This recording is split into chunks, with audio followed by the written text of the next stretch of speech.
Olá, sejam muito bem-vindos a mais um AlphaCast, o podcast do AlphaJuris. E hoje nós vamos falar aqui sobre exercício do poder familiar e a garantia de direitos de crianças e adolescentes. Inicialmente, deixo meus agradecimentos à editora e livraria De Plácido, à IDPJus, Instituto de Direito, Processo e Justiça do Rio de Janeiro, à Câmara de Conciliação, Mediação e Arbitragem de Minas Gerais, aqui em BH, e meus agradecimentos também a Minas do Sul Cafés Especiais. E a nossa convidada de hoje, ela que é defensora pública aqui no estado de Minas Gerais, a doutora Eden Matar, que está aqui na minha frente. Eden, eu te agradeço imensamente pela disponibilidade, pelo convite, pela entrega, pelo tempo e certamente pelo conhecimento que você vai compartilhar aqui conosco, que vai engrandecer bastante esse nosso podcast. E ela, pessoal, que é defensora pública, ela é titular da primeira Defensoria Especializada Civil dos Direitos das Crianças e Adolescentes. Então, tem conhecimento teórico e prático e muita vivência para compartilhar aqui com a gente um pouquinho sobre essa temática muito relevante, aí atinente aos direitos e garantias das nossas crianças e adolescentes. Então, mais uma vez, Eden, muito obrigado pela sua participação, por ter aceitado o nosso convite. A gente tentou algumas ocasiões, a gente alinhando os planetas aqui, a agenda, dados os compromissos de cada um, especialmente os seus, mas então a gente deixa aqui em nome do AlphaJuris o nosso mais sincero e grandiosíssimo agradecimento, tá, pela sua presença, pela sua disponibilidade. Dácio, é um prazer enorme estar aqui com vocês, né, com você e com todos os nossos espectadores, para falar um pouquinho sobre os direitos das crianças e adolescentes, porque muito se fala sobre o direito de pais, de família, e durante muito tempo a gente não enxergou as crianças e adolescentes enquanto sujeitos de direito. Então, é um prazer assim, enorme, falar um pouquinho sobre essa seara, que é a defesa de crianças e adolescentes, e estou à disposição para perguntas, o que vocês desejarem aí, compartilhar. É sempre uma mão e contramão, né, Dácio? A gente sempre aprende expondo alguma coisa. E é engraçado, Dácio, que lembrando do processo de, por exemplo, da elaboração da nossa Constituinte, né, da Constituição por meio da Constituinte, a participação de crianças, né? As crianças também foram partícipes da construção da nossa Constituição Federal. E assim, em várias disposições legais, sejam nacionais ou internacionais, nós temos a oitiva de criança, o direito de participação. Então, não é só a participação em escola, em atividades esportivas, não. Elas têm direito de participar dos direitos que são criados para elas. E me permita falar um evento que uma vez eu participei, que eu fiquei muito, muito, muito emocionada, em que nós falamos sobre algumas alterações legislativas necessárias de crianças e adolescentes, e 2 jovens, na verdade são jovens, são adolescentes, eles participaram e deram uma contribuição que, assim, todo mundo anotou aquilo, e nós nunca tínhamos pensado pelo prisma dele. Então, ouvir a voz da criança, dar direito de voz e vez a essas crianças é muito importante. Então, estar aqui com você, para nós, é um grande sonho. Que bacana, a gente que agradece. E realmente é bem interessante, e mais do que isso, muito relevante, essa participação direta e efetiva para quem é o mais interessado, que são as crianças, que são os adolescentes, e eles terem essa voz ativa, se sentirem valorizados, e os adultos avaliarem também as reais necessidades, reais demandas, fazer um contraponto. Eu acho que tudo só tem a agregar iniciativas, projetos de lei, enfim, tudo aquilo que se dirige, que se destina, melhor dizendo, às crianças e aos adolescentes. Sim. Que bacana, que legal. Eden, fala para a gente um pouquinho, o pessoal deve estar curioso, da sua trajetória acadêmica, profissional, o que te levou a ingressar na Defensoria Pública, o trabalho que você desenvolve hoje. Conta um pouquinho para a gente dar essa largada. Dácio, eu acho que uma das coisas mais magníficas é a gente trabalhar com aquilo que nos realiza. Já diziam que quando a gente trabalha com o que a gente gosta, a gente não trabalha. Então, eu acho que eu não trabalho nesse sentido. Eu vivencio um sonho, eu concretizo alguns planos, né? Eu tenho missões, e com isso a escolha da Defensoria Pública é uma instituição magnífica, inclusive, foi a concretização desses sonhos. Lógico que no início, né, nós nos formamos enquanto advogados, tive uma atuação, e por incrível que pareça, mais focada na área de família. Sim. E fui ganhando gosto com essa questão das relações familiares. E depois de um certo tempo, eu tive um convite para participar como docente, né? Eu fui professora atualmente é uma universidade. Quando entrei era uma faculdade, tornou centro universitário, depois universidade. E fiquei lá durante 16 anos aproximadamente, né? Depois eu migrei para outras instituições e hoje também continuo lecionando. Então, lá se vão 22 anos de magistério. E com isso a gente também teve grandes oportunidades de aprofundar em outras searas do direito. Sim. Com isso, eu me graduei, né? Eu também tive um mestrado, eu fiz mestrado em Direito Empresarial, atuei durante algum tempo em Direito Empresarial e depois a Defensoria me chamou. Fiz o concurso, a minha questão do concurso era um pouquinho complicada, porque eu fiz o concurso, passei, não fui chamada, tive que ajuizar uma ação. Mas, enfim, nesse período em que eu não estava na Defensoria, efetivamente, eu também participei de outros concursos, um dos quais eu assumi como analista do Tribunal Regional de Trabalho da Terceira Região, e sendo lotada aqui em Belo Horizonte. Mas, posteriormente, aquele sonho, né, ele foi se concretizando. Eu falo que Deus prepara a gente para que nós possamos fazer o que Ele quer, não o que nós queremos. Quando coincide a vontade dele com a nossa, é melhor, né? Dá tudo certo. Então, eu creio que Deus trabalhou em mim alguns valores para que eu pudesse exercer novamente a função de defensora pública. E, então, em dezembro de 2013...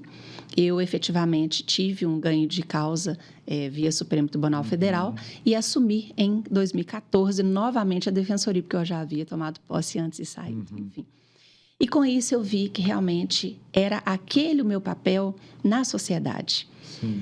Lógico que como defensores públicos, e aqui é uma coisa muito bacana o concurso de Defensoria Pública, assim como os outros também que têm essas possibilidades de alternância de áreas, eu adentrei primeiro a área de registros públicos, saúde, e depois passei para alguns cargos, umas funções de confiança, e oportunamente escolhi, né, a infância e juventude, e agora estou completamente apaixonada cada vez mais. Se torna um vício, Darcy. A gente que faz o que a gente gosta, a gente fica, além de tudo, viciado. Que bacana. E assim, se fosse... Nem sempre a gente pode... definir com certeza o que a gente vai ficar talvez daqui a 1, 5, 10 anos, no caso dentro da própria defensoria, a área específica, vai depender muito da demanda da própria instituição, da necessidade, mas se fosse uma escolha sua, falou, daqui 10 anos, 20 anos eu quero continuar, onde eu atuo exatamente agora na defensoria, seria essa área que você teria continuidade, teria escolha? Sem sombra de dúvida. Sem sombra de dúvida. Acho que tudo na vida me preparou para estar onde eu estou. E o bom é isso, Dácio, porque parece que nós ficamos numa mesma área, mas não. Cada dia surge uma ação nova. Os nossos colaboradores, às vezes, nos ligam e falam assim, doutora Éder, nós temos aqui um caso atípico. Atípico. É o jeito que eles falam, né, de uma coisa que nós nunca vimos. E aí eu falo, meu Deus, né, eu nunca tinha visto essa demanda. Aí nós temos vários grupos de discussão, seja em nível estadual, seja em nível Brasil, e aí a gente coloca a dúvida e fala, não, com certeza alguém já teve uma atuação nisso, então vai ter uma petição parecida, né, alguma dica, uma atuação extrajudicial. A hora que a gente vê falando, olha, a hora que você resolver esse problema aí, você nos fala, porque nós também não sabemos, né? Pontapé inicial é seu, né? Meu. Então, assim, isso é muito bacana, a gente ter a possibilidade de criar. Claro. Veja, por exemplo, Dácio, na pandemia, nós nunca tínhamos nos preocupado com... Olha que detalhe mais singelo. Nós nunca tínhamos nos preocupado em levar os meios digitais à população de baixa renda. Então, quando vem a pandemia, não adianta você dar um tablet para uma pessoa. Sim. Eles não têm condições de ter uma internet. Então, olha o problema com o qual nós nos deparamos. A Defensoria, inclusive, atua muito firmemente nessa área, né? Tentando, em nível judicial, solver algumas questões. Nós tivemos também um apoio, né, das secretarias de Estado, municipal, também estadual de educação, em que todos fomentamos soluções. E dentro de uma pandemia em que não há soluções criadas, né? Nós temos que criar novos caminhos. Nós começamos a perceber algumas vulnerabilidades que nós não tínhamos entendido antes. Então, é sempre um desafio. Então, essa área na qual eu estou, que eu pretendo ficar, né? Pretendo que seja até o fim da minha aposentadoria, mas nós não sabemos dia de amanhã. Mas dentro dessa área, eu digo que eu não estou só nessa área. Cada dia um novo desafio. E isso que é gostoso. É a oportunidade que a gente tem de fazer novo, de aprender e de criar novas soluções. Exato. E é toda uma questão que ela vai sendo maturada, amadurecida. É um legado que você vai deixando também, como você bem colocou. Nossa, apareceu uma situação atípica e até que aquilo ali vai se tornar talvez uma situação típica posteriormente por conta de maturação, de raciocínio, de forma bem criteriosa, e aquilo começa a ter uma sedimentação junto ao judiciário também. Sim. Quer dizer, vai abrindo caminho para os que vêm e outras situações vão aparecendo e esse passo a passo vai acontecendo. Quer dizer, é uma área com todas as suas particularidades e as suas novidades, né? Dentro de uma área vem sempre uma novidade que a gente não espera, né? Exatamente. Exato. Que legal. E essa área, Darcio, é engraçado porque nós ainda temos a tendência a compartimentar a infância e juventude, ou o direito das crianças e adolescentes, a uma área específica, a uma vara, a uma seara. Na verdade, o direito das crianças e adolescentes ele permeia todos as outras áreas do direito. Exemplo. Direito penal. O que tem a ver direito penal com direito de criança e adolescente? Se são adultos tendo um julgamento por supostos crimes praticados? Tudo a ver. Porque aquela pessoa que está sendo julgada, condenada, ela é um pai. Sim. Ela é um tio, ela é um padrasto, ela é um irmão, né? Então, o direito à convivência familiar, que está lá no artigo 19 do ECA, ele precisa ser resguardado também na esfera penal. Ele é afetado por ali. Ele é afetado por ali. Então, quando anteriormente... Hoje nós não temos mais esse problema, pelo menos em Belo Horizonte, Minas Gerais. Nós tínhamos a necessidade de pedir alvarás de visitação de crianças aos seus pais. E qual que era o receio? De um sistema carcerário que poderia causar a essas crianças e adolescentes algum dano. Mas eu pergunto, será que o dano da falta do amor, da falta do contato, não seria maior? Exato. Então, a gente inverte um pouco o prisma. A proteção de crianças e adolescentes, ela não tem que ser numa seara, numa única vara. Não é na vara da infância e juventude de Belo Horizonte ou de qualquer outra comarca do Brasil. Ela tem que ser em todas as áreas. Outro exemplo que a gente gosta de dar é a alienação parental. Quanto que a alienação parental afeta o direito de criança e adolescente? Não é só porque a lei descreve, mas porque muitas vezes, quando da dissolução do vínculo conjugal ou mesmo do vínculo entre companheiros, nós nos preocupamos com o quê? Com o casal ou com esse casal. A gente está dividindo ali patrimônio, a gente está regulamentando guarda, visitação, alimentos, mas... Será que nós colocamos o artigo 227, que é o artigo que fala da proteção integral? Nenhum outro artigo fala de proteção integral na Constituição. Nenhum. Nenhum outro. Prioritário? Não. Então, será que a gente está colocando a efetividade do artigo 227 da Constituição nessas outras áreas do direito, quando a gente faz um divórcio, uma separação? Exatamente. Esse que é o questionamento. Então, estar na área da infância e juventude, ou promovendo os direitos de crianças e adolescentes, é estar em todos os lugares. É estar dentro de um centro de saúde, é estar dentro de uma escola, é estar dentro de onde? Direito de brincar. Nós nunca pensamos no direito de brincar. Exato. A criança tem esse direito. Exatamente. Quer dizer, ela não precisa ser diretamente afetada numa área especializada, numa vara especializada, numa defensoria especializada, mas como você bem colocou, ainda que indiretamente, mas ela sofre uma afetação muito grande. É aquilo, uma condenação de um pai, de uma mãe, né, um divórcio, ou qualquer outra situação que ela sofra, ela receba os resultados, a consequência, né, vamos dizer assim, respinga nela certas situações, né? Então, uma mãe vai presa, peraí, como que vai ter esse convívio agora?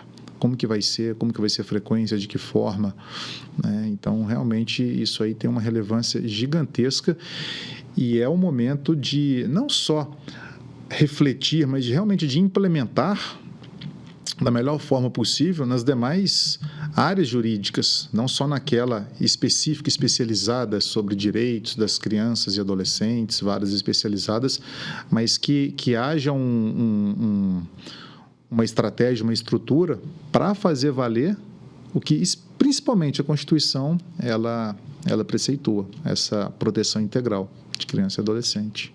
E, Dácio, a palavra que você falou, respingar, né? Respinga no pai, respinga na mãe. E nós, adultos, temos estrutura para aguentar as consequências dos nossos atos ou das nossas missões. Mas uma criança, ou mesmo adolescente, ele não tem estrutura para isso. Por isso que é importante que essa proteção ela se espraie em todos os ramos, todas as vezes, que as pessoas entendam, se conscientizem disso, que o superior interesse é o da criança. Claro. Que tem que ser adequado aos dos pais, lógico, né? Sim. Existe o direito de pai e mãe. Não é isso que nós não estamos querendo ir contra, em absoluto.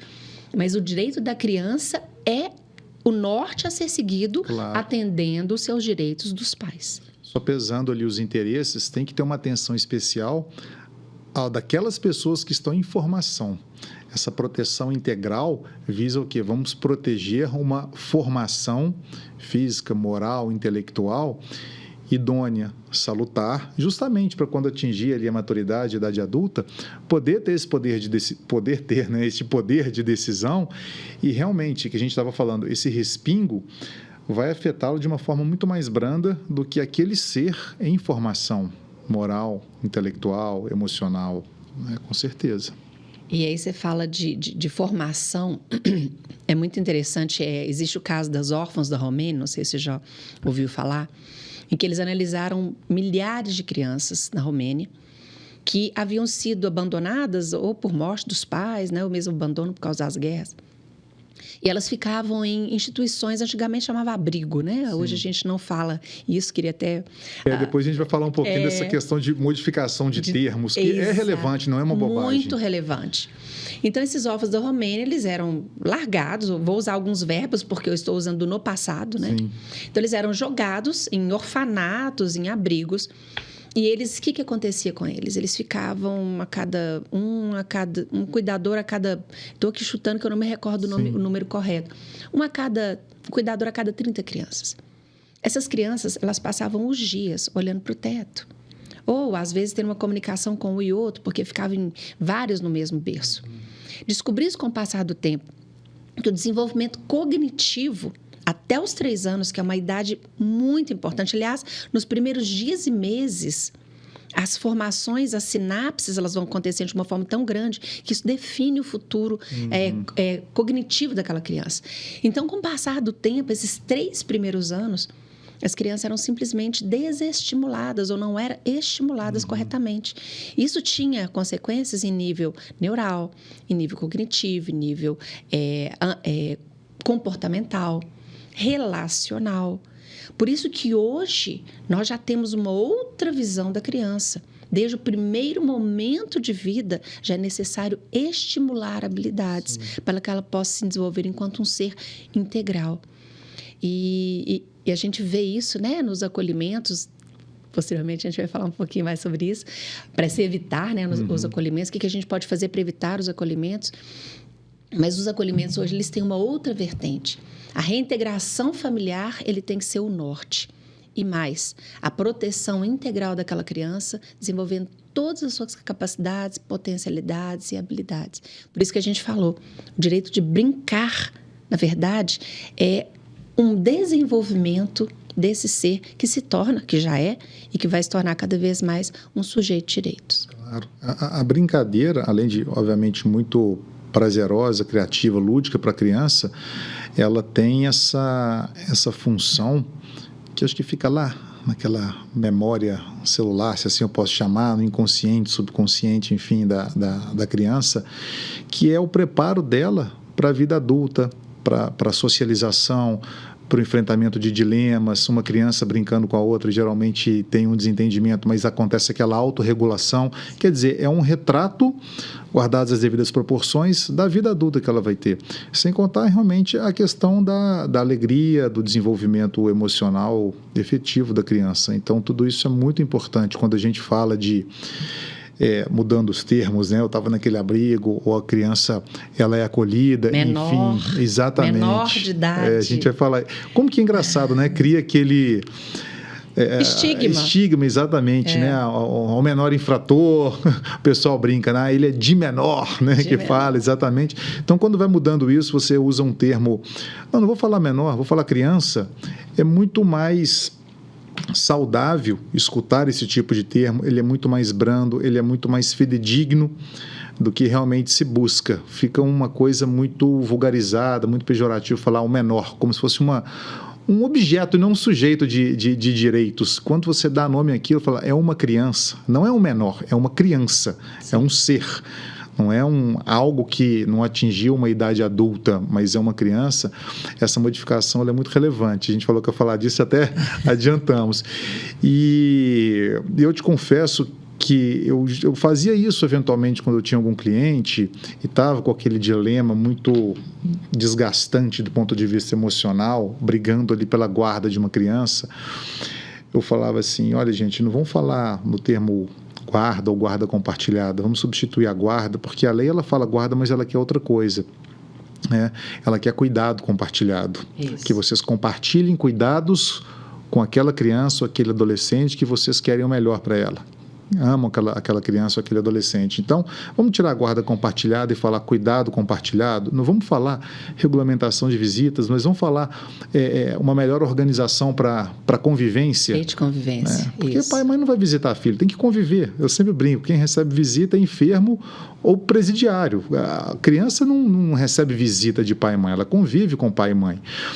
Mas parece uma bobagem, mas não é, porque mudando ali o termo, a conceituação, o comportamento muda, a aceitação muda, a gente tira aquela sensação de desavença, de briga, de disputa, e as coisas tendem, pelo menos uma parcela, a se acalmarem um pouquinho. Então foi bem colocado, você me falou isso, me deu esse gancho, foi bem colocada essa questão da mudança de termos, e até aproveitando o ensejo, né? Quais termos assim que eram utilizados, que não são mais utilizados, as melhorias que você percebe, por exemplo, quando não fala mais menor, vamos usar outro termo, não fala mais abrigo. Como que vocês avaliam dessa...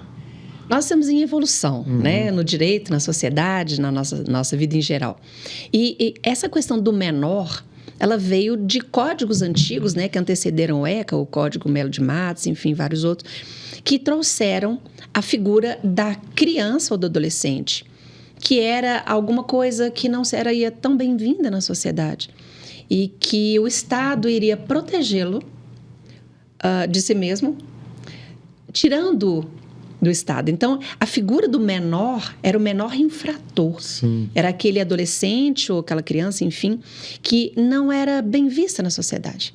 E, para isso, o Estado, ao pretexto de, entre aspas, protegê-la, a retirava da sociedade, retirando os seus direitos. Quando nós vamos evoluindo em nível legislativo, óbvio, em nível consciencial também, porque a legislação ela é um reflexo do nosso desejo, né, na esfera social, a gente vai percebendo que essa criança ela não é aquela pessoa a se estigmatizar, a se afastar, mas aquela pessoa, ao contrário, a se trazer para o centro das atenções. E quando a gente começa a perceber isso, a gente vai mudando automaticamente as nomenclaturas. Sim. Veja, menor infrator. Quando eu falo com você, eu sou menor que você. Significa que você tem uma superioridade em termos de altura. Sim. Se eu sou menor em termos intelectualmente, eu tenho uma inferioridade cognitiva, intelectual. Então, quando eu falo menor, o que eu estou falando?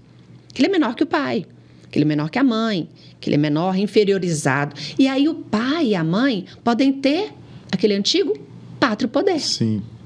Ou mesmo o poder familiar, que a gente não fala mais poder familiar. A gente fala autoridade familiar, responsabilidade familiar. Sim.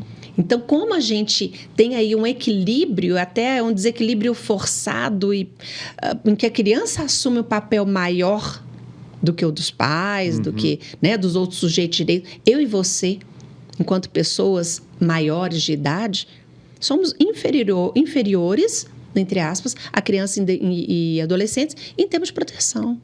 A proteção que nós merecemos é menor do que dessas pessoas. Então, tem que se inverter. Você veria o quê? O maior, né?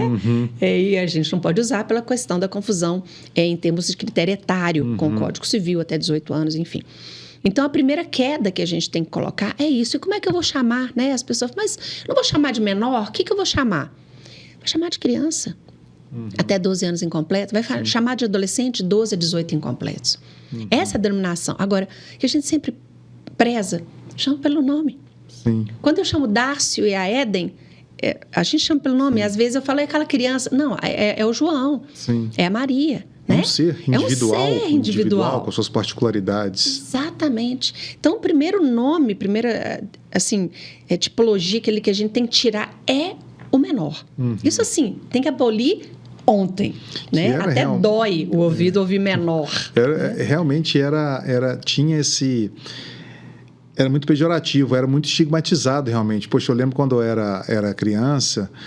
E, quer dizer, era uma outra época, outra realidade. A gente estava conversando um pouquinho aqui nos bastidores, né? Até com a própria conscientização dos pais atualmente na forma de criação dos filhos. As pessoas vão ficando mais esclarecidas, vão entendendo outras coisas também, mas era tão estigmatizado, que eu lembro quando às vezes eu mesmo, alguns amigos fazendo bagunça, aquela coisa toda, os pais, ou o pai de um amigo falava pro filho do outro, e isso acontecia muito, você está igual um menor infrator, você está isso, está aquilo, ainda falava uma outra coisa que era da época, se ficar fazendo dessa bagunça eu vou te mandar para a FEBEM. Era FEBEM, lembra? Vai para a FEBEM. Vou chamar o conselho tutelar, mudar, né, para a FEBEM. Então era a pessoa ia se sentindo assim, nossa, eu sou um marginalzinho, e aquela questão, a própria FEBEM, olha, a questão toda era como se fosse realmente uma penalidade, né? Não tinha essa questão toda de, peraí, vamos trabalhar, vamos reintegrar, vamos aprender. Era uma coisa realmente bem diferente do que é hoje. Muito diferente. Diferente. E aí você falou de FEBEM, eu ia falar exatamente esse termo, né? A FEBEM, a gente falava do abrigo, antigamente era orfanato, é mais ou menos da noção que a gente tem de colocar no asilo. Sim. Né? Ele não presta mais. A situação de abandono fica ali. Deixa lá. Depositado, né? Ali. Exatamente. Ele está ali, igual você falou, está depositado, está jogado ali. E a criança também. Né? Jogava ela num lugar que era um abrigo, um orfanato, enfim, né? Quando os pais morriam. E hoje a gente tem o quê? Unidades de acolhimento institucional. Acolhimento. Né? Existe muito a trabalhar ainda? Existe, Darcio, com certeza. Nós estamos engatinhando muitas vezes. Mas só da gente ter essa mudança de paradigma da importância e da posição em que a criança e adolescente está, a gente muda esses critérios de nomenclatura. Sim. E é automático. Exato. É sem querer. A gente não consegue mais falar menor, a gente fala... Menor, peraí, calma. Né? Sem querer eu falei. De vez em quando sai, você fala, opa, mas já é um passo. Aquela primeira conscientização, a repetição, até que aquilo vire um hábito e se consolide. Exatamente. A abordagem se torna mais amena, mais branda, mais humana, que eu queria dizer, mais humana, com certeza. Éden, me conta uma coisa que... E hoje, na Defensoria, essa questão os dilemas, assim, os maiores dilemas, porque é inegável, vocês não lidam com o aspecto jurídico. Eu acho que é uma consequência ali das dores, das mazelas, das dificuldades do ser humano, né, que envolve ali o afeto, o amor, as emoções, o cuidado, a responsabilidade, crianças, adolescentes, dos familiares. Os maiores dilemas ou dificuldades ou dores que você, como defensora pública, nota na sua atuação profissional em relação à questão ali de poder familiar. Se discute hoje a autoridade familiar também, mas é pelo que está no Código, Sim. né? A questão ali do poder familiar, quando assim, as questões acerca seja da perda do poder familiar, ou mesmo da suspensão, esses dilemas, como que eles são resolvidos, o critério utilizado... Sim, Darcio, olha que coisa impressionante. Quando uma pessoa comete um delito, por maior que ele seja, pelo menos aqui no Brasil, ele tem um prazo que ele vai se manter, né, num sistema prisional, cumprindo alguma pena, qualquer que seja. E depois ele se reintegra. Ele pode ser reintegrado à sociedade. Ele paga aquele débito que ele tem, né, com a justiça, com a própria sociedade. A destituição de poder familiar é uma pena eterna. E ela atinge, talvez, o ser humano na coisa mais importante, que é o afeto. Sim. O ser humano que não tem afeto, quando ele tem apenas satisfeitas as suas necessidades fisiológicas, básicas, não sei se a gente poderia dizer que ele é plenamente um ser humano, né? Porque a humanidade está no ato relacional com o outro. Então, na hora que essa mãe e esse pai, eles perdem o poder familiar, ali se desestrutura uma série de coisas. Vamos tirar um pouquinho agora a criança do foco para a gente passar para o apoio aos pais né, irresponsáveis e pessoas da família extensa, o que é que seja. Que dor que é essa? Então, quando nós estamos perante um caso da área da infância e juventude, a coisa mais fácil, Dácio, é a gente peticionar. A gente faz uma petição, tem lá o modelo, né? A gente tem uma regra legal, a gente faz lá a petição, coloca no PJ e pronto, e isso cai lá para o juiz julgar, que não é outra tarefa fácil, é difícil, né? Nós hoje em Belo Horizonte temos um juiz fantástico, mas eu vejo as agruras pelas quais ele passa em julgar esses casos.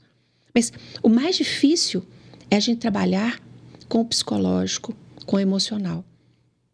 Aquela pessoa que vem até nós, porque o filho foi acolhido, ou porque sofreu um ato de alienação parental, né? Que o outro genitor, por exemplo, está querendo mudar para outro país, também tem a questão de viagem internacional. Ele vem a nós com uma série de dores. Então, atender essas pessoas é atender o ser humano. É aquele outro, né, o mais próximo, que, né, é trazido para nós como o próximo, e atendê-lo, lógico, com as luzes do direito. E que muitas vezes nós não conseguimos êxito. Porque se existiu um processo de destituição de poder familiar, tirando aí as exceções em que eles são aviados, porque ele pode ser aviado ou na área de família, nas varas de família, ou na vara da infância e juventude, né? Tem uma pequena diferença. Mas quando se chegou a um momento de destituição de poder familiar, é porque todo o resto falhou. Falhou uma política pública de apoio aos pais. Você tem filhos? Você teve um manual para ser pai? Ninguém tem esse manual. E a nossa criação, e junto com a criação do nosso companheiro, ou do pai da criança, se não for um companheiro, ele vai trazendo reflexos até chegar nessa destituição. Então, é uma pena eterna. Jamais ela vai ser revista. Existem possibilidades de reversão? Sim, existem. Em caso que essa criança não foi adotada, em que ela continua, né, sem ali o amparo de um responsável, em que o pai e a mãe se recuperaram, mas são mínimos os casos em que isso acontece. Então, vamos trabalhar com a hipótese e a necessidade de prevenir. O que eu hoje diria para os pais e mães que nos assistem, inclusive, ou aqueles que desejam ser pais? Aprendam a ser pais antes de exercerem a paternidade. Na verdade, a gente não exerce paternidade nem maternidade. A gente exerce maternagem ou paternagem. A paternidade e a maternidade são biológicos. É fruto de um ato sexual que dali derivou um novo ser. Qualquer condição, qualquer pessoa tem essa condição. Exercê-la é outra história. Mesmo que ela não tenha... por exemplo, fruto de um estupro, é maternidade. Sim. Né? Mas estar exercendo a maternagem ou a paternagem é um outro patamar. Então, primeiro, que a gente se conscientize desses direitos. E ao nos conscientizar desses direitos, o que a gente tem? Deveres. Né? Sim. Direitos, procurando uma rede pública de apoio, a depender das nossas condições, né, econômicas, vulnerabilidade social, buscando a ajuda de terceiros para que nós possamos exercer melhor aquela questão.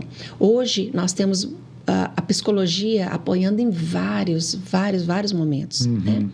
Bom, mas se chegou no momento em que eu realmente tive uma ação de destituição de poder familiar, o que eu faço? complicado, Dácio. Porque nós já chegamos ali no... Onde tudo falhou. Onde tudo falhou. Onde eu falhei enquanto mãe. Onde eu falhei enquanto esposa por não conseguir, junto ao meu marido, ou companheiro, quer que seja, gerir ali um núcleo familiar saudável. E falhou também o Estado. O Estado falhou em não me apoiar nas minhas necessidades. E esse é um dos grandes dilemas que nós vemos, principalmente com pessoas que atravessam vulnerabilidades sociais e econômicas. A falta de ausência do Estado, de uma forma efetiva, concreta, necessária à satisfação das necessidades e problemas daquela pessoa. Estamos evoluindo muito. Muito. Em Belo Horizonte, nós temos várias parcerias maravilhosas, né, com várias instituições, sejam estatais, não estatais, né, governamentais ou não, mas ainda falta muito, porque a cultura, a nossa educação, a falta de educação, né, ela vai gerar efeitos que vão refletir nessa destituição de poder familiar. É verdade.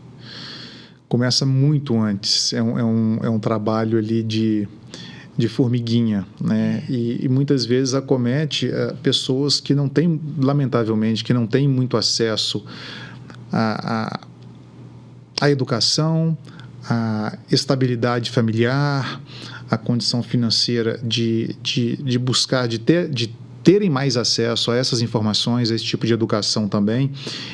E muitas vezes por falta mesmo de instrução e de orientação, até mesmo como eu vou me valer aqui de alguma prevenção para não ter, talvez, infelizmente acontece muito, 6, 7, 8 filhos, quando muitas vezes, eu não estou entrando no mérito aqui de direito de ser pai ou mãe, não é isso, não é esse o ponto, mas às vezes a pessoa ela não tem condição, às vezes, de ter 1 ou 2 filhos e dar uma educação, um suporte moral, material, afetivo, e por total desconhecimento e um descaso que já vem sendo perpetuado, que ela passou, que o pai passou, que o avô passou, ela tem ali 7, 8 crianças. Como que ela vai exercer, no caso, a maternagem, a paternagem, como você bem colocou esse termo, e eu aqui na minha ignorância até desconhecia, entendi essa questão de poder ser pai ou mãe e depois exercer paternidade e maternidade. Eu falava sobre isso, mas usando o termo para as duas situações. Mas é interessante fazer essa diferença, fica mais claro.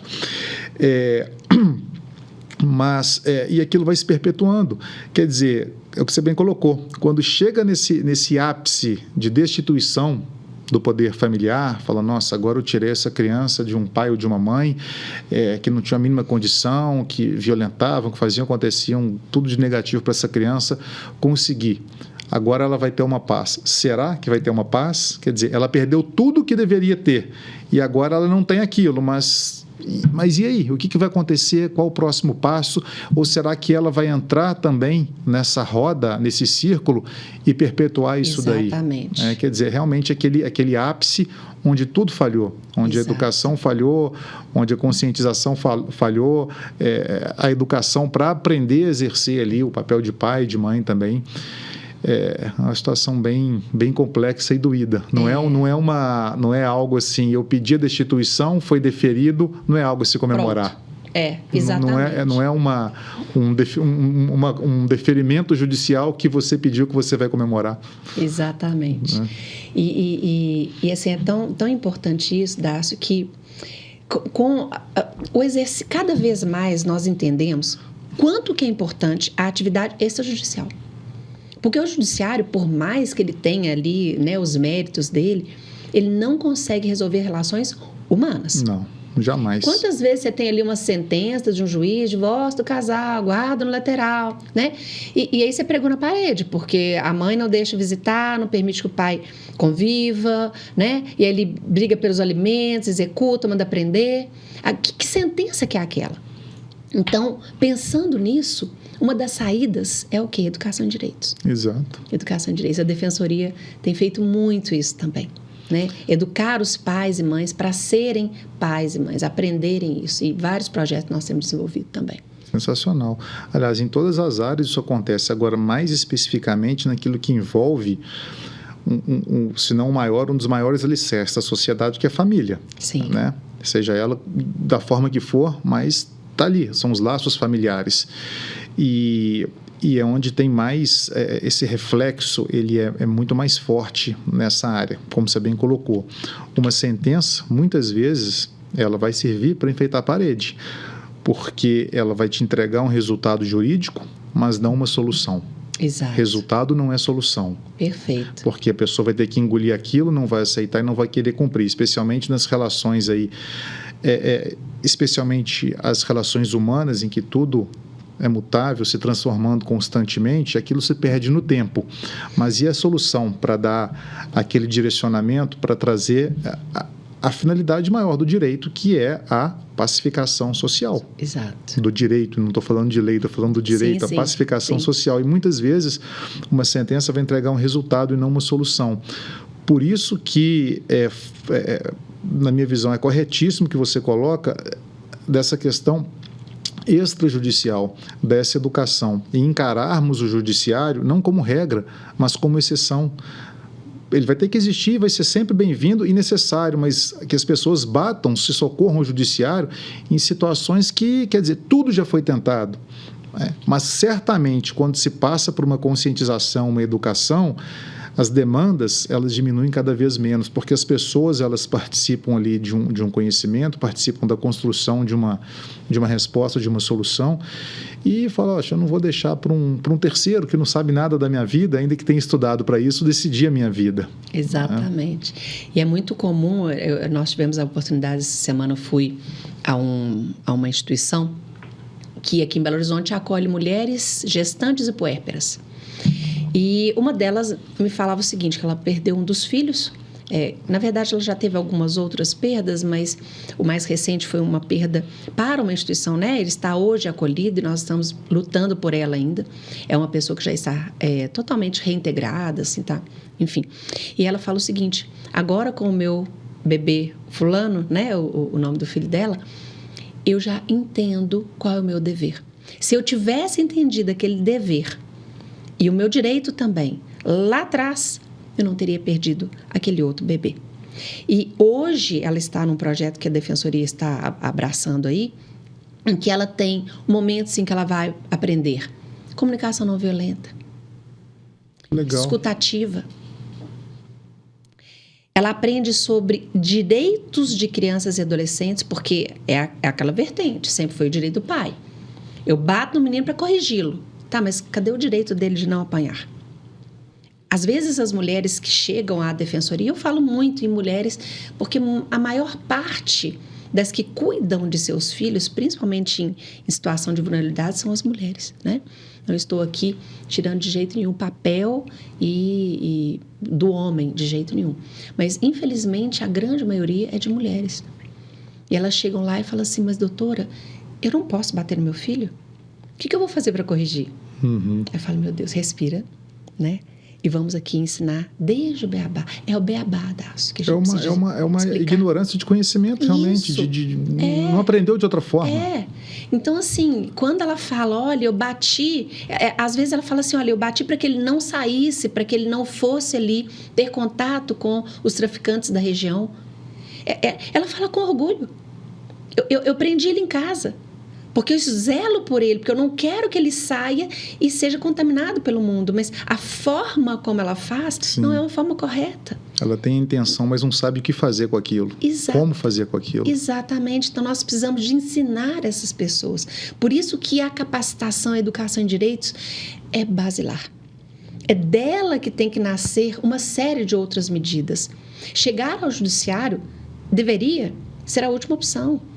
E por isso que os órgãos da rede cada vez mais vão se estruturando, né? As pessoas também vão tirando aquela consciência do menor, né? Do abrigo, do direito, né? Vou tirar da mãe, vou tirar do pai. Com isso, a gente vai conseguindo trazer para aquelas crianças e adolescentes efetivamente uma proteção. Mas, mais que isso, vai gerando em pais, eu falo pais, mas eu falo família extensa, responsáveis, avó, tio, irmão, né? Vai gerando para aqueles responsáveis o conhecimento de como agir. Porque a ignorância nessa área, infelizmente, ela não é benéfica a crianças e adolescentes e aos próprios pais que podem chegar até uma destituição de poder familiar. Com certeza. Porque não é uma educação. Ali a agressão, muitas vezes, ela vai inibir um comportamento com medo de ser agredido, de apanhar, mas você não vai ter dado explicação sobre o comportamento, justificar o comportamento, por que deve ou não acontecer, o que deve ser colocado no lugar. Então, quer dizer, eu inibo, mas a intenção e o comportamento continua ali, adormecido, mas está ali, não houve educação. E, quer dizer, você está implementando uma violência, a criança ela vai aprender que é assim que educa e aquilo vai acontecendo mais uma vez. São as pessoas que chegam, se eu não bater, o que eu faço? E esse projeto que você me disse, Éden, ele é daquele projeto da Escola de Convivência? Sim. Fala um pouquinho dele para a gente, que eu achei ele muito interessante. A Escola de Convivência é um projeto que a Defensoria capitaneou agora, né, esse ano. E ele deve se tornar permanente em todas as localidades onde há defensoria. É um projeto que vai incluir pais, mães e responsáveis, quaisquer pessoas que queiram participar, para que eles possam ser capacitados no que é a infância, a adolescência, os problemas que existem em cada uma dessas fases, como é que é o desenvolvimento da criança desde pequenininho, desde que ele está ali, né, sendo gestado, o dever, por exemplo, de um pré-natal completo, não só uma, duas consultas, mas um pré-natal completo, a questão de doenças sexualmente transmissíveis, depois do parto, os cuidados com a criança. Eu queria só colocar que eu lembrei aqui, Das, que é uma coisa muito importante, o direito também da mãe de entregar seu filho à adoção. Né? Porque quando nós dissemos a maternidade é uma coisa, a maternidade é outra. Às vezes aquela mãe ela não está preparada, mas ela não quer praticar o aborto. Que bom que não quer. Né? Então ela tem que ser apoiada. E nós temos projetos, né? O projeto de entrega legal, que é um projeto do Tribunal de Justiça, e que está previsto na lei, no ECA, em que aquela mãe entrega a criança para a adoção.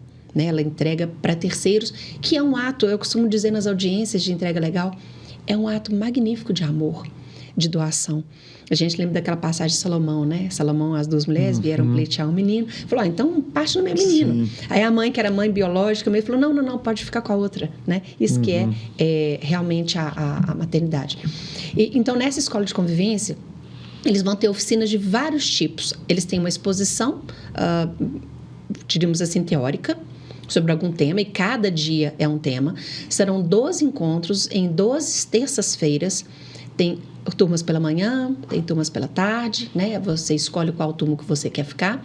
E durante 12 encontros, vocês vão tendo várias exposições teóricas. E logo depois, nós temos também a questão de oficinas, de ciclos de debate. Não é apenas uma coisa que é de dentro para fora, em termos de imposição de uma teoria. Não, é uma construção.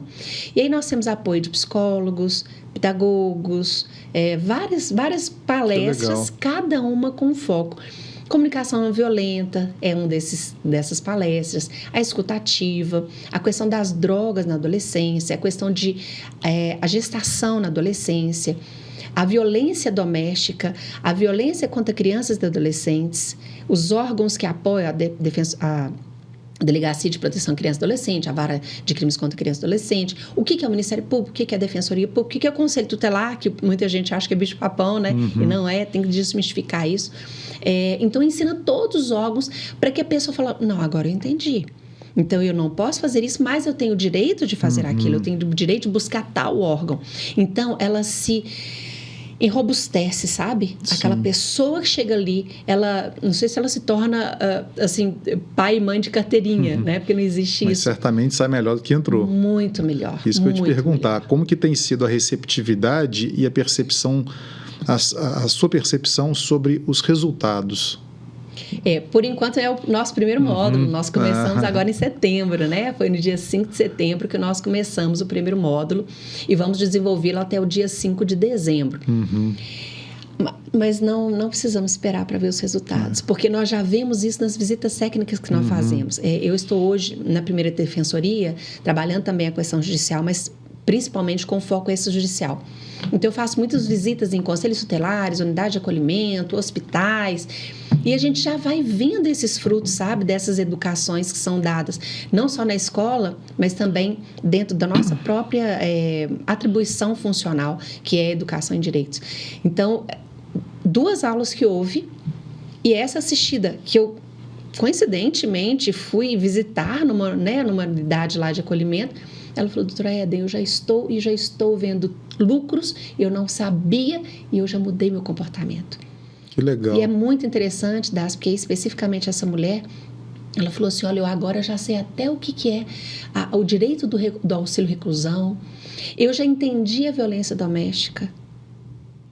Assim, é impressionante. E certamente vai ser uma pessoa que vai levar aquilo adiante para 1, 2 ou 3, e isso vai tomando uma proporção muito maior. O acesso a essa escola de convivência, como que ele se dá? As pessoas que vão, elas são direcionadas, encaminhadas? Bom, nós tivemos uma divulgação da escola de convivência e quaisquer pessoas, e aqui independente de classe social, Sim. né? Qualquer pessoa que quisesse poderia adentrar essa nossa escola de convivência. E onde que a gente buscou, primeiramente? Nos nossos assistidos e também na rede de proteção. Nos CREAS, nos CRAS, nas maternidades, nos hospitais infantis, nas unidades de acolhimento, nos conselhos tutelares, todos esses órgãos que trabalham e que têm ali questões que envolvam criança e adolescente, foram incitados a apresentar pessoas para que elas pudéssemos buscar. Então, essas pessoas foram direcionadas, lógico que houve também a divulgação por vários meios virtuais, né, da Defensoria Pública, as pessoas viram, elas se interessaram e fizeram as inscrições. Totalmente gratuito, né? Nós hoje, inclusive, pela questão da vulnerabilidade social, nós temos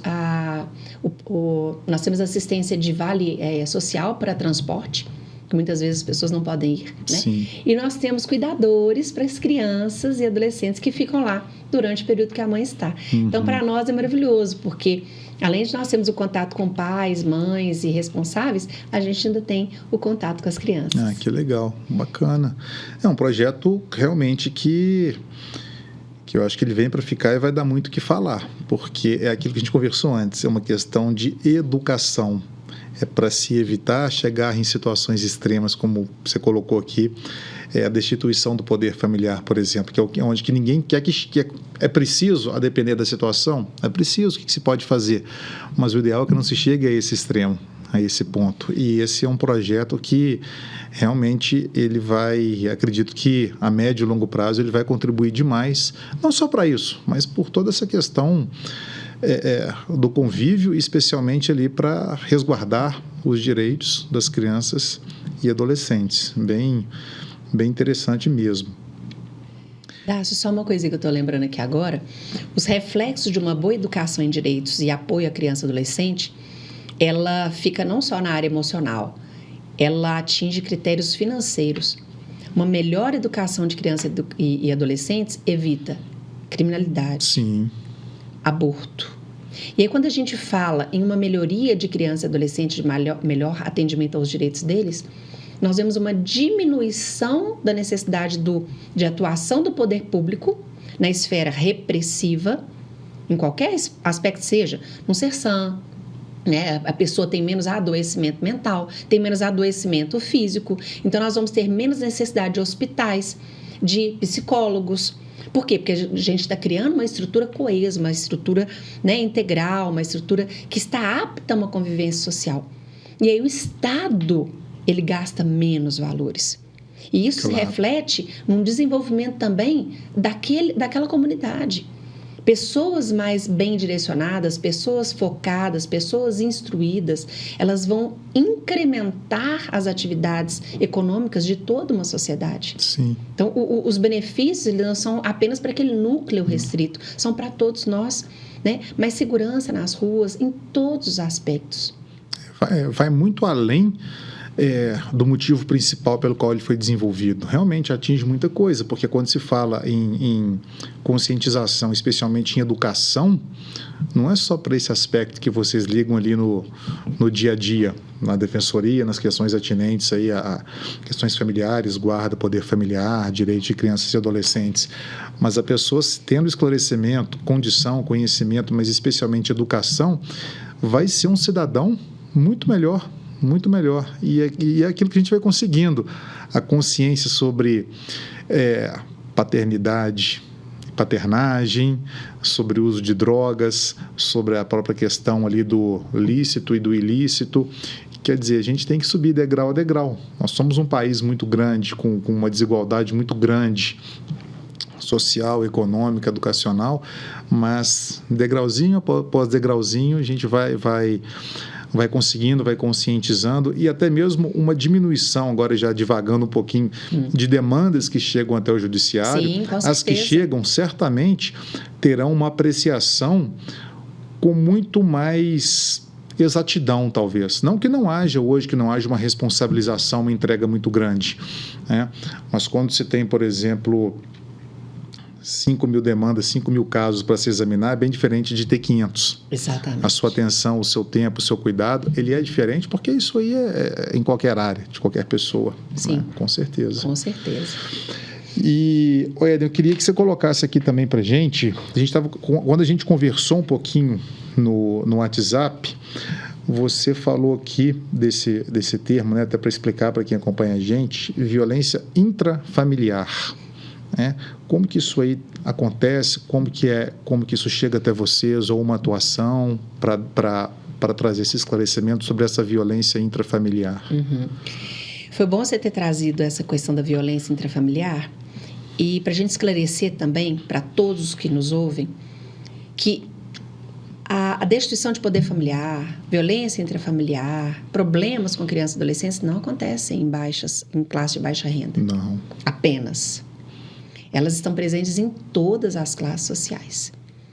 E, às vezes, com muito mais requintes de crueldade. Sim. Infelizmente. Né? A violência intrafamiliar, ela existe por quê? Exatamente pelo fato de uma falta de educação social prévia. Então, eu não estou considerando aqui a pessoa de acordo com seus bens ou posses. Eu estou considerando aqui uma pessoa de acordo com a sua formação. É o que você falou, é a perpetuidade do erro. Mas, poxa, eu sofri, eu fui estuprada, eu passei por uma violência física com os meus pais, e eu estou o quê? Eu estou residindo naquele erro. Eu estou perpetuando, eu estou gerando um ciclo vicioso. Essa violência intrafamiliar, ela ocorre com reflexo nas crianças, quando essas crianças veem o pai e a mãe desajustados. Quando elas veem o pai e a mãe com alguma, diríamos assim, algum equívoco, alguma conduta errada, ela vai refletindo dentro daquele ser. Então, a violência intrafamiliar, que não é só de pai, mãe, né, mas é de todos os partícipes daquela comunidade familiar, ela vai gerar exatamente todos esses reflexos. Ou seja, cuidar da criança implica cuidar da família. E lembrando que a família não é só aqui no Brasil. O Brasil é um país mais cristão, a família está ligada... Não tem nada a ver com religiosidade. Tem a ver, talvez, com ética. Sim. Lembrando que a DUDH, né, a Declaração Universal de Direitos Humanos, ele traz a família como base e fundamento.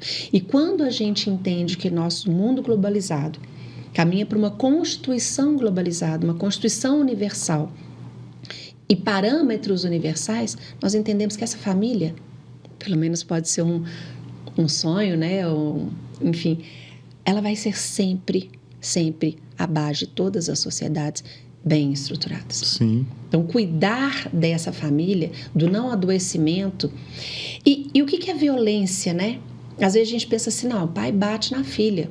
Não, às vezes não só isso, mas ele exerce atos de controle psicológico, de desestímulo. Isso tudo é violência. Sutil, muito difícil de ser percebida, mas de extrema gravidade e que afeta muito, assim, profundamente a criança. Principalmente dependendo do momento em que ela é praticada. Sim. Né? A gente vê que desde uma outra gestante falava comigo, o pai desse menino, ela está grávida, está com quase 9 meses, batia na minha barriga o tempo inteiro para eu abortar. Que loucura, né? Então, imagina, Darcio, como é que essa criança está no ventre? Ela já vem gerada fruto de uma violência. Sim. Né? Intrauterina. Sim, ele já sente essa violência dentro do útero. Quando ele sair, o que vai acontecer? Tem que ter um reequilíbrio. Então, por isso que nós temos que coibir qualquer forma de violência. Seja da mulher para com o homem, seja do homem para com a mulher, porque muitas vezes a gente pensa muito na violência do homem contra a mulher, né? A questão da violência doméstica, que é realmente a majoritária. Mas temos também mulheres que praticam violência contra os seus companheiros. E aí, os exemplos são as alienações parentais que nós bem conhecemos, né? Então, essa violência intrafamiliar, ela gera reflexos extremamente maléficos para essas crianças. E a gente tem que, imediatamente, de uma forma assim, muito...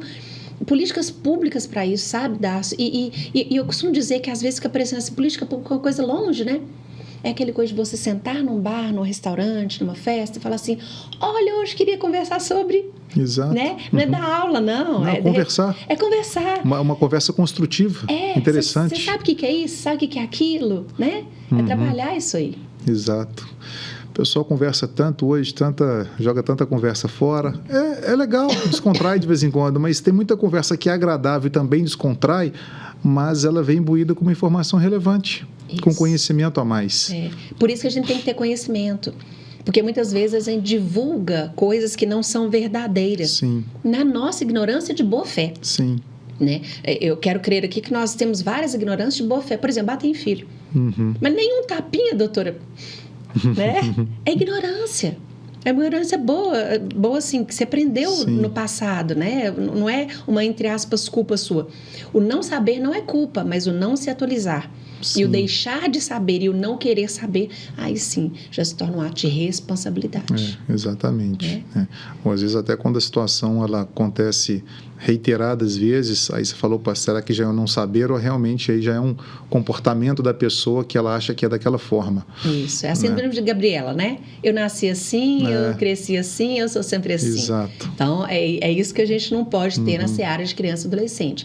Cada dia uma coisa nova. Por exemplo, o parenting, né, que está aí. A gente expõe os nossos filhos, as pessoas que a gente conhece, mas não preocupa que no ECA tem direito à intimidade, na Constituição a proteção integral. Então, e são, entre aspas, atos de ignorância, de boa fé. Exato. Mas que a gente tem que trabalhar, né? A questão do controle de redes sociais. Quantas vezes os pais e mães entregam para as crianças um tablet, um celular, para que eles se distraiam, vejam um joguinho. Mas aí, a exposição excessiva dessas crianças por um lado, tem desenvolvido algumas habilidades, óbvio, mas por outro, tem sido extremamente prejudicial. Claro. Então, nós temos que trabalhar todos esses critérios para a gente ter uma boa... Tem um equilíbrio ali, né? Tem que ter um equilíbrio. A vida tem que ter um equilíbrio. Exatamente, um equilíbrio. Exato. Exatamente. A vida tem que ter esse equilíbrio. Bom, a gente estava falando aqui nessa questão da violência intrafamiliar e até pegando um gancho. Questões ali atinentes à guarda, não necessariamente ali entre pais, uma disputa entre pais, mas em situações mais extremas, uma situação de violência, por exemplo, né? As situações ali que você se depara nessas questões de guarda oriundas de situações de violência, como que acontece, como é feito, na prática, como isso tem se desenvolve. Bom, geralmente essas violências elas são trazidas, por óbvio, por algum ente da entidade familiar, né? Essa violência, quando ela é física, ela se torna totalmente visível e mais fácil de ser detectada. A gente tem, em Belo Horizonte, especificamente, a Delegacia de Proteção à Criança e Adolescente. Mas antes disso, a gente tem vários outros órgãos que podem auxiliar. A Defensoria Pública é um deles. A Defensoria Pública é portas abertas para que essa família diagnostique se existe essa violência, porque quando ela é física, eu entendi, de repente até deixa marcas, o exame de corpo de delito, ele vai ali constatar aquela violência. Mas a violência psicológica contra a criança e adolescente, muitas vezes não é visível. Então, a Defensoria Pública, alguns outros órgãos da rede, eles estão aptos, né, a receber aquela pessoa e trabalhar a consciência daquela violência. Mas Vamos supor que ela está instaurada. Ela realmente ocorreu, né, Darcio? Sim. Um pai, uma mãe praticou um ato, às vezes de extrema... A superproteção pode ser um ato de violência. Olha que coisa incrível. A mãe ou o pai superprotetor está achando que está fazendo uma coisa muito bacana, né? Cuidando do filho ali, mas também pode ser um ato de violência. Constatada a violência, a primeira medida é se conscientizar em relação ao direito dessa criança de sair desse ciclo. Bom, mas como é que eu vou sair desse ciclo? Aí, lógico que é muito casuístico, né? A gente vai avaliar caso a caso. Mas a primeira coisa que a gente tem que pensar é qual é a figura de proteção dessa criança ou desse adolescente. Ele reflete uma pessoa da família? Sim. Então, sai daquele núcleo biológico, que é o pai e a mãe, que o pai e a mãe estão em drogadição, o pai e a mãe estão em situação de violência entre eles mesmo, né, conjugal. Isso traz reflexo para os filhos. O pai e a mãe não têm equilíbrio psicológico de alguma forma, não conseguem criar aquele filho ou filha. E aí a gente afasta aquela criança, primeiro, como medida protetiva dos seus próprios pais. Mas qual que é hoje a preferência da lei? Hoje, espero que sempre. Qual é a preferência da lei? A manutenção da convivência familiar. Então, a primeira coisa que a gente tem que procurar é: tem um tio? Tem uma avó? Tem uma mãe? Então, esse ente que está percebendo essa violência... Porque raramente a mãe fala assim, olha, eu estou em violência doméstica, eu vou então... né? Muitas vezes ela não conscientiza que ela está em violência doméstica. E aí, alguém conscientizando, ou se for o próprio casal, né? Pode acionar, por exemplo, o conselho tutelar. Aliás, nós, enquanto sociedade, temos dever de acionar os órgãos da rede quando nós verificamos uma situação de violência. Hoje é tipificado como crime, né? Nós temos que evitar... A Lei Henri Borel veio exatamente para isso, para que nós possamos entender o nosso dever enquanto cidadãos, enquanto seres humanos, enquanto próximo, de auxiliar essas pessoas. Então, alguém verificou isso, chamou algum órgão da rede, um conselho tutelar. O conselho tutelar vai acolher? Não necessariamente. Ele vai fazer uma sindicância, vai verificar quem são aqueles pais, o que está acontecendo. Nós tivemos outro dia uma reclamação de uma pessoa de classe alta que está batendo fisicamente do seu filho em vários períodos do dia. Então, por isso que eu falo que não é apenas da pessoa com vulnerabilidade social. É também das pessoas que têm mais condições econômicas e intelectuais. É mais abafado, mas acontece da mesma forma. Exatamente. E até porque, muitas vezes, nós... Ah, não, mas isso aí vai para um psicólogo, né? O pai deve estar vendo. Uma preocupação com a imagem, o que vão pensar, vamos deixar aqui. Eu moro no mesmo condomínio, ela sabe quem que eu sou, de repente é uma pessoa briguenta, não quero me envolver, né? Então, constatado isso, qualquer órgão da rede, ele vai verificar qual que é a outra figura de proteção ou a figura de proteção que existe. Existiu, nós vamos entrar com pedidos, agora trabalhando um pouco da vara da infância e juventude, embora isso também possa ser feito na vara de família, lógico, a depender se existe um conflito ali familiar em discussão. Mas procura-se o quê? Procura-se um ser daquela entidade familiar para exercer a guarda.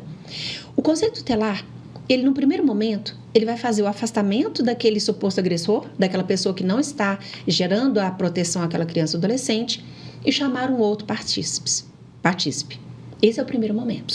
Chamou, ele dá um termo de responsabilidade que, aqui é bom explicar, não é guarda. É necessário que a gente regularize a guarda por meio de uma ação judicial. Tá? Se a criança estiver em segurança na área de família, se não estiver em segurança ainda, artigo 98 do ECA, na vara da infância e juventude. Regularizou aquela guarda, ok. Aí vai fazer a discussão se os pais vão perder ou não o poder familiar, se eles vão poder reintegrar, porque é a preferência deles. Né? Reestruturar aqueles pais para que eles possam ser reintegrados. E, a depender do que houve nesse momento, independente da guarda ou de qualquer outra medida de proteção, quais são as medidas de proteção? A gente pensa que é só colocar um abrigo, né? Uma instituição. Não. É levar acolhimento psicológico, dar uma assistência da saúde, né, para uma clínica, por exemplo, psicológica, viabilizar a matrícula escolar num lugar mais próximo do lugar onde agora ele tem o seu guardião, e também requerer os mecanismos de atenção à coibição e repressão de crimes contra crianças e adolescentes. O que é feito pela Delegacia de Proteção à Criança e Adolescente, as cidades que não têm isso, ou a Delegacia das Mulheres, ou a Delegacia Comum, né? E isso vai desaguar, a depender do que é verificado nesse processo, nesse inquérito, né, na verdade, desaguar na vara de crimes contra criança e adolescente. E aqui, Dácio, eu queria pedir a permissão para falar um pouquinho sobre depoimento. Claro. E como que a gente conversa com essas crianças. Era até o que eu ia te perguntar aqui, que eu anotei, está anotadinho aqui, ó, escuta especializada. Então, vamos falar sobre escuta especializada e depoimento especial. Sim. São figuras muito parecidas, né, na lei de depoimento especial, mas que elas não se confundem, que a gente tem que tomar muito cuidado. Dácio, nós, enquanto seres humanos, somos seres curiosos. Né? A curiosidade nos leva a alcançar objetivos e coisas que a gente gostaria de ter. Só que nós somos muito curiosos.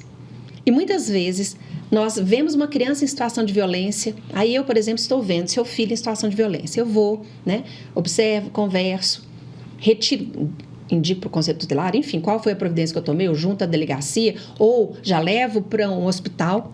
Inclusive, nós temos ótimos hospitais públicos aqui que exercem o exame de corpo de delito, o que é uma situação muito triste para a criança, mas é necessária.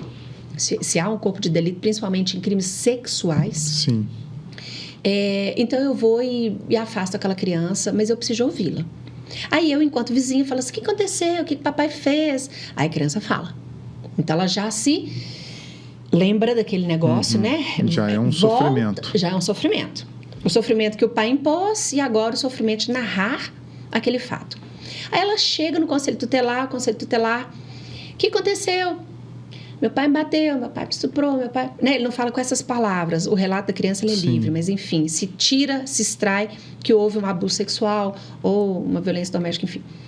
Aí ele chega no hospital, ele novamente narra, o que aconteceu?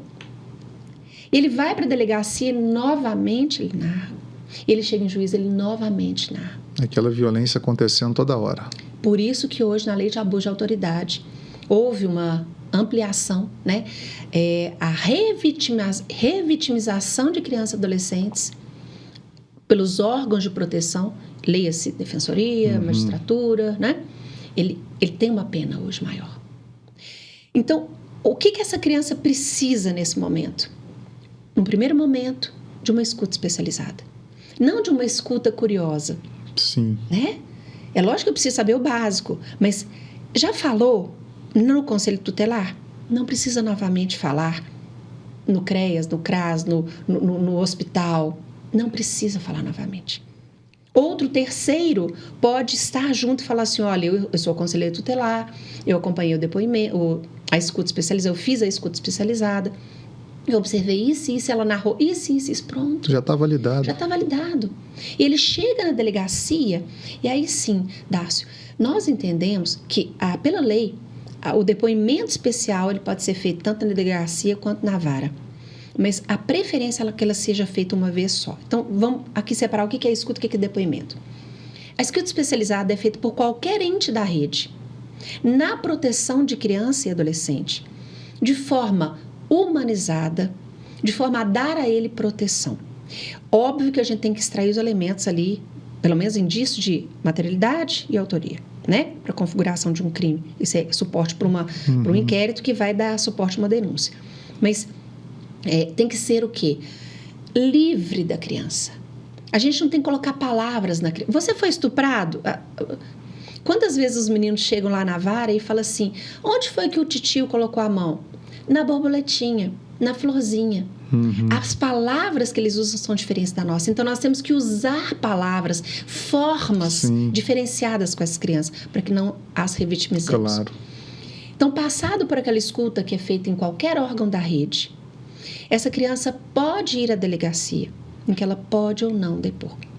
Hoje, nós temos na delegacia uma equipe de psicólogos que estão também aptos a exercer o que a gente chama de depoimento especial.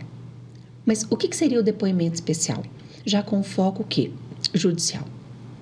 Já com foco de extração de provas, uma vertente mais, diríamos assim, jurídica. Mas aí que a atenção tem que ser maior ainda. Por quê? Porque esse depoimento especial, ele não pode ser feito na presença de advogado, na presença de juiz, na presença de defensor, na presença de promotor, na presença do delegado. Ele tem que ser feito apenas pela equipe de suporte psicológico. Para que essa criança, aí sim, a gente, né, com as técnicas que existem, Claro. né, psicológicas, retirar da criança em um relato livre, que não há perguntas, responde isso, agora responde aquilo. Não, a psicóloga deixa a criança narrar livremente. E das narrativas, ela vai pincelando com toda a técnica e cuidado o que ela precisa saber. Quantas vezes você lembra? Quantas vezes o tio fez isso? Né? Aonde foi que aconteceu? Você contou primeiro para quem? Então, esse depoimento, ele é feito de forma isolada com a criança, em um ambiente extremamente acolhedor. As salas, por exemplo, elas têm que ser ludicamente equipadas para que a criança entenda que aquele lá não é um ambiente hostil, como, por exemplo, um hospital, claro. né, para fazer um exame de corpo de delito.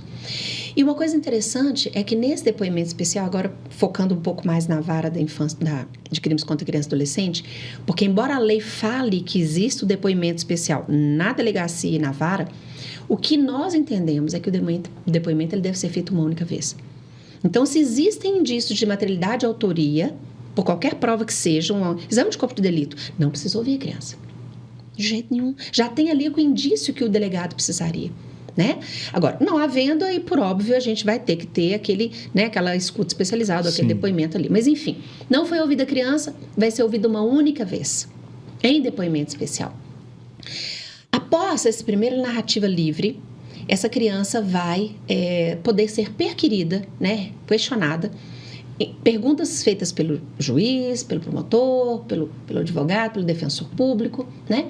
Mas também de forma lúdica. Então, essas perguntas elas são feitas em bloco, uma única vez, é levada para a psicóloga anota e de forma também lúdica, especializada, ela vai jogar para a criança para ver se a criança consegue responder. E de tudo isso, de todo esse esforço que tem que ser da equipe técnica, da equipe, né, de órgãos de apoio jurídico, é que vai te retirar uma conclusão. Então, na vara de crimes contra criança e adolescente é feita uma PAP, a produção antecipada de provas. É um processo que abre para o depoimento e fecha logo depois que acabou esse depoimento.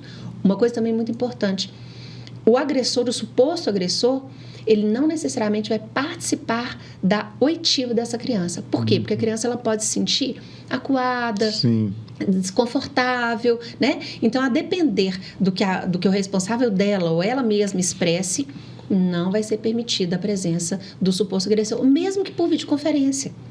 Porque o simples fato de saber que aquela pessoa está ouvindo o que eu estou dizendo, né? Eu como criança, vai me deixar coibida.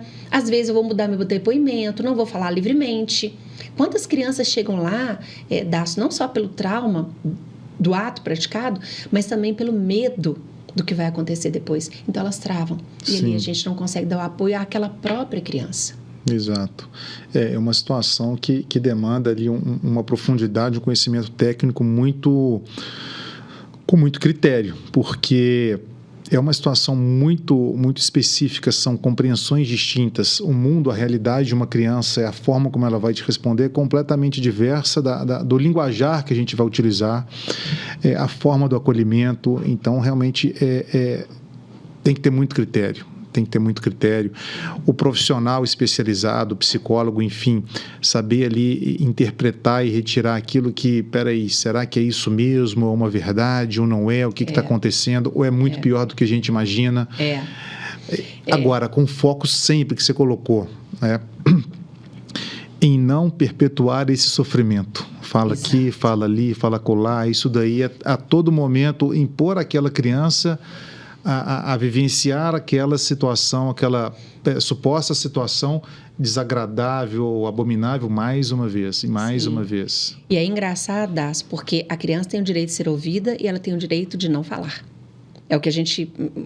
o réu, por exemplo, numa matéria penal, ele tem direito do silêncio. Por que a criança também não tem? Sim. Ela tem direito de não falar aquilo que a machuca, né? É lógico que uma criança muito pequenininha, talvez a gente não consiga explicar para ela esse direito. Mas uma criança mais, assim, né, um pouco mais caminhando para a adolescência ou adolescente, ele já tem esse conhecimento. E ele tem que ser ouvido, tem que ser respeitado. Algumas vezes, quando nós estamos em audiência, A Defensoria participa lá da Vara de Crimes contra Criança e Adolescente como defensor da criança para o ato processual da oitiva dela, né?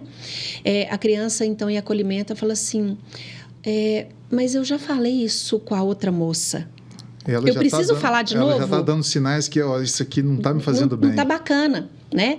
E aí, na hora do depoimento, ela fala assim, tia, com a psicóloga, né? Tia, eu não quero falar, né? E o que a gente tem que fazer no momento que a gente verifica esse desejo, esse sofrimento que está sendo reavivado dentro dela? Excelência, pela ordem, nós precisamos parar o depoimento. Né?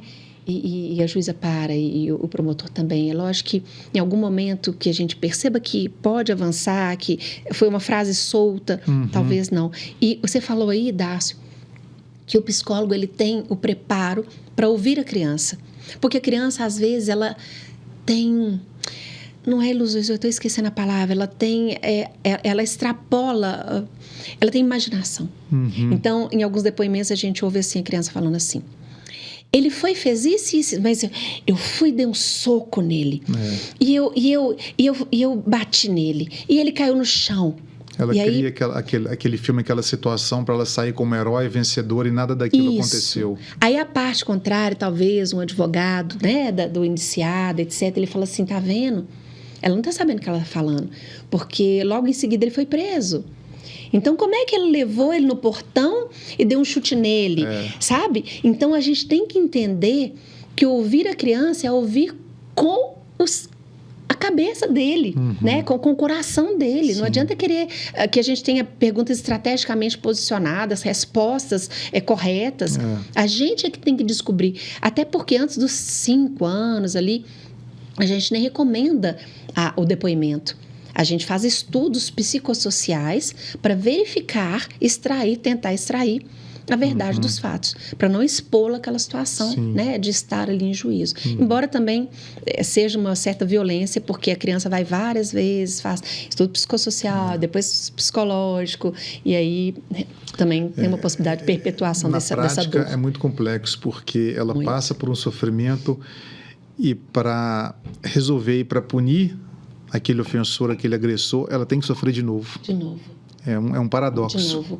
E algumas mães, elas chegam e falam assim, eu não vou trazer o meu filho para depor. A gente esclarece que é um direito da criança, que é uma forma de coibição de atos parecidos que aquela pessoa que supostamente praticou, né, ficaria impune, que é muito importante que a gente tenha a estipulação de uma pena. Mas a mãe fala assim, não, a maior pena, quem está sofrendo é meu filho. Eu não vou trazê-lo para depor. É um direito dele. Porque ela está tendo ali a visão da criança.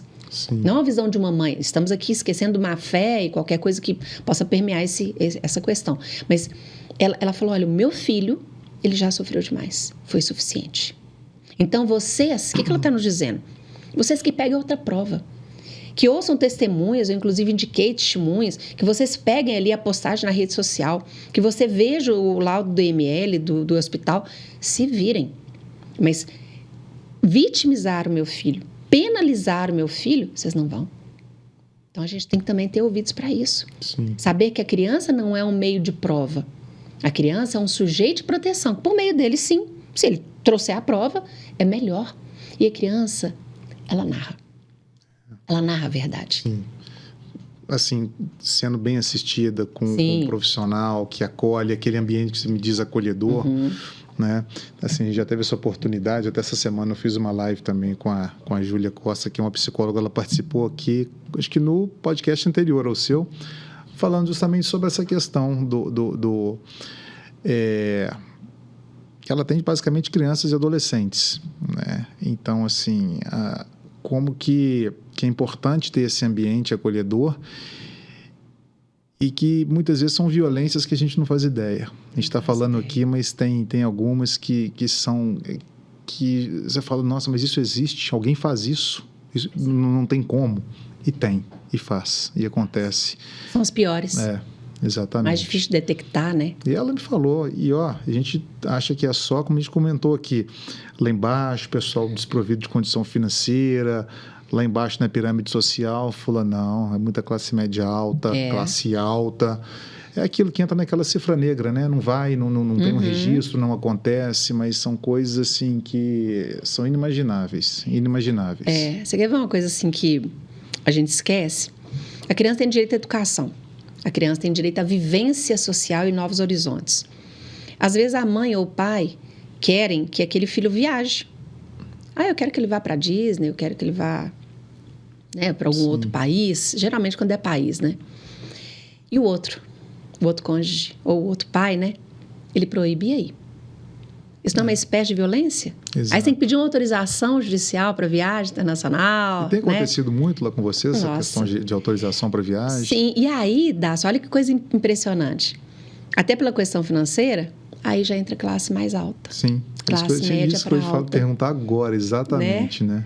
Então, essas violências, elas mudam de figura a depender da classe social na qual aquela criança está inserida. Ou muitas vezes não é nem por uma questão financeira, uma questão de mostrar quem pode ou quem manda mais. Exato. Eu quero, você quer, mas eu não quero. E por que o seu tem que se sobrepor ao meu ponto e fica essa briga e a criança ali no meio? No meio. Parabéns, e eu estou aqui, né? E quem está sendo prejudicado aqui é a criança. E é engraçado, por exemplo, passaporte. Passaporte é um direito corolário ao direito de identidade, de personalidade. É a mesma coisa se eu falar assim, olha, eu não quero que o seu filho tire carteira de identidade, nem CPF. Passaporte é a mesma coisa. Mas o pai ou a mãe colocou na cabeça que o passaporte é o quê? Para ter visto, e vai fugir, precisa de passaporte. Então, o primeiro passo para a fuga, né? Que eu estou perdendo o controle, é o quê? É dar o passaporte. Então, eu recuso o pai ou a mãe, o outro, né? A tirar o passaporte. E isso é muito tranquilo. É chegar lá, fazer o pedido de passaporte e tirar, porque não tem nada a ver com o direito dos pais. É o direito da criança. Bom, o visto. Aí já começa, né? A neura já, level 1, level 2, já vai, né? Vai ampliando, aí vai escalando. Visto. Visto para viagem e aí, consequentemente, autorização para viagem. O que nós ouvimos muito dos pais é o medo que o outro fuja para outro país. E se a gente for colocar numa estatística, eu, pelo menos, durante o tempo que eu estou em atuação na área da infância e juventude, eu nunca tive um caso em que o pai fugiu, a mãe fugiu e não voltou ao país. Conheço um caso que houve, né? Que não foi nem com a atuação da defensoria, se não me engano, mas que depois aí colocou, infelizmente, o Interpol, etc., e aí conseguiu localizar o pai e resgatou essa criança. Mas a neura é que o pai e a mãe vá retirar da convivência aquele filho. E é interessante que, quando existem essas ações, a gente tem condição de conversar com a parte contrária. Eu falo, vamos fazer uma compensação? Olha, ele vai ficar, sei lá, 30 dias lá nos Estados Unidos, na Europa, na Argentina que seja, aqui perto. Vamos compensar, então, se eu tenho direito de convivência a cada 15 dias? Então, se eu fica 4 seguidos, né, compensando. Então, com o diálogo, muitas vezes a gente consegue, mas infelizmente, essa ideia de que o outro vai fugir é absurdamente existente na nossa sociedade. Aí autoriza a viagem. Ok. Às vezes, o genitor, né? Ele precisa também de, durante um período, morar lá fora, porque, por exemplo, está fazendo um curso de doutorado. Então, vai ficar 1 ano. Aquela mãe, desde o primeiro momento, cuidou da criança com a guarda unilateral que seja, né? Só para simplificar. Mas agora que a criança tem 7, 8, sei lá quantos anos, a mãe precisou, para uma melhoria da sua própria capacidade financeira, que vai refletir no filho, de morar no exterior durante 1 ano apenas. O pai também não viabiliza. Por quê? Porque vai se afastar da criança. Então, a gente sabe que é complicado, porque a criança vai se afastar mesmo de um dos genitores. Mas qual que é o foco? Qual que é o foco? É a criança. Né? Então, aquilo lá vai ser favorável à criança? Não, porque a mãe vai ficar numa república, é um lugar muito ruim, é um país que não tem condições, aquela mãe não vai ter condição de autossustento, ela vai ter que trabalhar para complementar os seus estudos, não tem ninguém lá para apoiá-la. Então, seria melhor ficar no Brasil? Sim. Então, tem que estudar. Mas tem que avaliar a situação concreta. Mas o fato de viajar para o exterior não significa que automaticamente aquele pai ele vai deixar de ser pai ou deixar de ter os deveres, os direitos. Uma coisa que a gente sugere também é que a mãe, se for ficar algum tempo, né, ou o pai, que viabilize, por exemplo, o retorno da criança ao Brasil em datas específicas, para que o pai não tenha que arcar com custos também, que às vezes ele não tem, para ir para o exterior. Então, olha, me comprometo, sei lá, 2 vezes por ano retornar, né? Eu vou ficar 1 ano, mas olha, eu volto em julho nas férias escolares, eu volto em dezembro, e aí nessas férias ele fica integralmente com você. Janeiro inteiro, julho inteiro, enfim, né, a combinação que cada parte. Agora, o que não pode é ocorrer uma proibição de uma viagem internacional, se for benéfica para a criança, se não houver má-fé, se não houver intenção de abandonar o país, até porque a ida não autorizada ou a permanência além do prazo da autorização configura rapto internacional. E o rapto internacional, ele é revertido, né, mediante a retirada da criança daquele país e retorno ao outro genitor. E aí complica tudo, né? Porque nós vamos ter uma alteração de guarda necessariamente. E muitas vezes acontece até por uma questão de litigiosidade, uma animosidade muito grande ali entre os pais. Sim. Eu já tive situações assim na advocacia, como se fosse uma pirraça ali dos adultos. Ou seja, por um ciúme, às vezes é só um ciúme, é uma viagem, tá até lá passagem de ida, de volta, um país mas tá com o namorado aqui da América do Sul, mas acabou. vai propiciar isso para meu filho e eu não, ou vai estar com o pai, ou vai estar com a mãe, eu fico enciumado, porque tá indo com ela ou tá indo com ele. Eu tive uma situação, uma ocasião, eu advogava para um rapaz, eles estavam já no processo de divórcio, enfim, e a mãe iria viajar, ia fazer uma viagem, eu não me recordo, era para um país aqui da América do Sul, não sei se era Chile, Argentina, era uma viagem de férias de 10, 12 dias. E precisa dar, obviamente, uma viagem internacional, precisava da autorização do pai. E ela ajuizou. Ela queria ali aquela autorização judicial para suprir aquela autorização, ele recebeu aquilo e falou, mas eu não estava nem sabendo de nada. Aí eu falei, mas e aí? Eu falei, era só procurar que eu assinava o que eu tinha que assinar. A gente manifestou assim nos autos, falou, tudo bem, ela ajuizou, mas não precisava não, porque a gente não tinha negado. Aí sim ela poderia tomar essa iniciativa e justificar. Mas ele ainda falou, não, eu acho bom que ele viaje mesmo com a mãe, passei, uma oportunidade dele ir para outro país e tal, ficar lá 12 dias. Mas gerou um incômodo tão grande, né? Ele poderia ser do lado contrário. Eu cito esse exemplo porque foi esse o contexto. Que parecia que ainda queria brigar, tá vendo só, vai comigo. Mas falou, mas quem disse que não pode ir? Eu não estava nem sabendo. Então, muitas vezes são situações, quer dizer, imbuídas ali numa picuinha de casal ou ex-casal. E o detentor da guarda, quando unilateral, ou mesmo o detentor da fixação de residência, quando a guarda compartilhada, muitas vezes entende como tem mais direitos do que o outro genitor. O poder familiar, ele é de ambos, independente do tipo de guarda ou de direito de convivência que você tenha. Então, a gente entender que nós temos mais direito, porque eu quero matricular naquela escola, né? Aquela escola é ruim, aquela escola é mais longe da sua casa, enquanto a gente não alcançar essa consciência de uma necessidade de bom acordo entre as partes, né? Bom acordo entre os pais. Não existe ex-pai, não existe ex-mãe. Exato. Você pode divorciar da sua esposa e ficar livre dela, ou do marido. Acaba né? a conjugalidade, mas mantém-se a parentalidade. A parentalidade, exatamente. Né? Por aí. Exatamente. Muito bom. Ô, Éden, nossa, a gente teria muita coisa para falar. É aquilo, né? A gente se perde no tempo. Se deixar, a gente fica mais 2, 3 horas aqui. Com certeza, né? Passa rapidinho, Exatamente. né? E muita coisa para falar, né, Das? Tem muita coisa bacana, Deus, interessante. Que segundo episódio. Pessoas, exatamente, né? A gente vai pensando nos temas aqui e vai batendo esse papo. Exato. Mas pelo tempo, a gente vai encerrando. Assim, eu te agradeço imensamente pela sua participação, pela sua disponibilidade, pela sua entrega de conhecimento, de atuação prática, profissional, sem dúvida muito esclarecedora também para todo mundo aqui que nos acompanha, que eventualmente vai assistir esse episódio aqui também no nosso podcast. Então, mais uma vez, em meu nome, em nome do Alfajores, eu te agradeço. Demais da conta, como diz o bom mineiro. Uai, é bom demais. Pela sua participação, pela sua disponibilidade também, pela sua simpatia em contribuir aqui com a gente e agregar também conhecimento para que a gente possa compartilhar. Acho que nunca é demais compartilhar conhecimento, informação. Aquilo que a gente sabe um pouquinho, a gente leva adiante e já está fazendo bem para alguém. Tá? Então, eu te agradeço imensamente. Odácio, eu agradeço a você pela oportunidade de estar aqui expondo uma matéria tão importante, tão sensível e tão importante. Então, que ela sirva, primeiro, como estímulo para novos estudos, e é para qualquer pessoa, não é apenas para os operadores da área do direito, não. É para qualquer pessoa, em qualquer área de atuação, ou mesmo como forma de melhor conscientização enquanto seres humanos, enquanto família, né? Então, que a gente possa levar algumas coisas desse episódio para dentro da nossa família, numa festa. Eu costumo dizer, gente, senta numa mesa de bar ali e vamos conversar sobre este direito. Então, eu agradeço imensamente, né, por essa oportunidade.